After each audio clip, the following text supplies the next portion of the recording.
Book Talkers, it's Talia here, and I'm just going to be upfront with you and say that today's video is going to be a little different. Usually I'd use some fun sound effects like this, or this, or this. No, I would never use that one. Anyways, today's video is going to be all about books featuring middle grade characters going through some tough situations, like bullying, the loss of a friend, or a parent in distress. And even though it can be sad sometimes to think about those things, reading them is super important because it helps you understand the world better. And that's why middle grade matters so much. So let's get right into the books.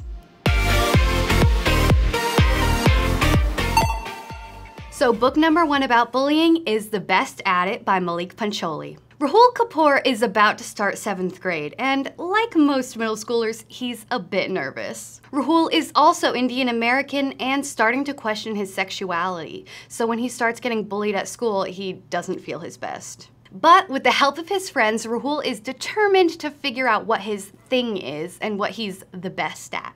And that was The Best at It by Malik Pancholi. And book number 2 about bullying is The Truth as Told by Mason Buttle by Leslie Connor. Mason Buttle is 12 years old, but he can barely read or write because of his severe dyslexia.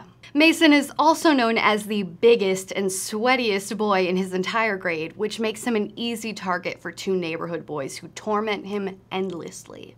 As if life wasn't rough enough, 15 months ago, Mason's best friend Benny was found dead. Ever since then, the local police lieutenant has been hounding Mason to try and figure out what happened on the day that Benny died. And now Mason's new friend Calvin has also gone missing, and the lieutenant is convinced that Mason is involved yet again. So Mason's going to have to figure out a way to prove his innocence. And that was The Truth as Told by Mason Buttle by Leslie Connor. Book number 1 about family is Doughboys by Paula Chase. And that's actually a companion novel to Paula Chase's other novel, So Done.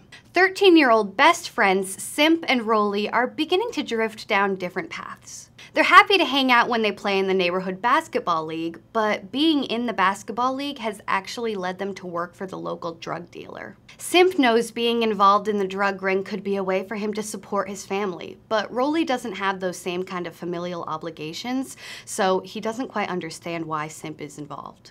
With their families in completely different situations, Simp and Rolly have to figure out where their friendship will stand if they're going different ways. And that was Doughboys by Paula Chase. Book number 2 about family is My Jasper June by Laurel Snyder. 13-year-old Leah lives in a neighborhood where everyone feels like a big family. But ever since last year when Leah's little brother died in a tragic accident, she's felt alone, and so have her parents. Now school is ending and summer is coming around again, but things are different this time because Leah ends up meeting a new girl named Jasper who might just be the friend that she needs to help her overcome her grief. And that was My Jasper June by Laurel Snyder. Book number 1 about grief is Right as Rain by Lindsay Stoddard.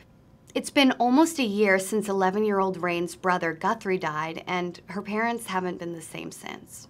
Rain is really worried that her parents might be getting divorced because they've been fighting so much lately, and the anniversary of her brother's death is coming up.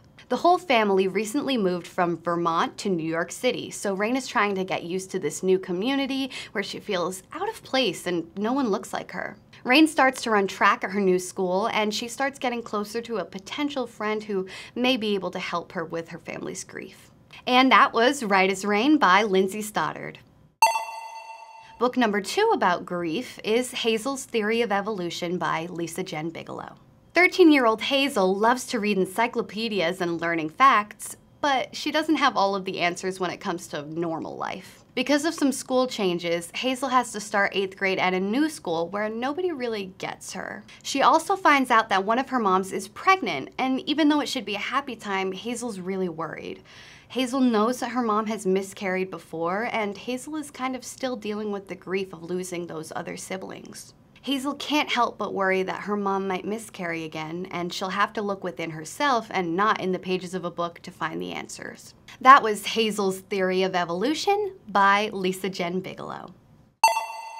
Book number 1 about identity is I Can Make This Promise by Christine Day. 12-year-old Edie has always been curious about her Native American heritage, but she was adopted by a white family, and her parents say that they have no idea about her past or her Native American birth mother.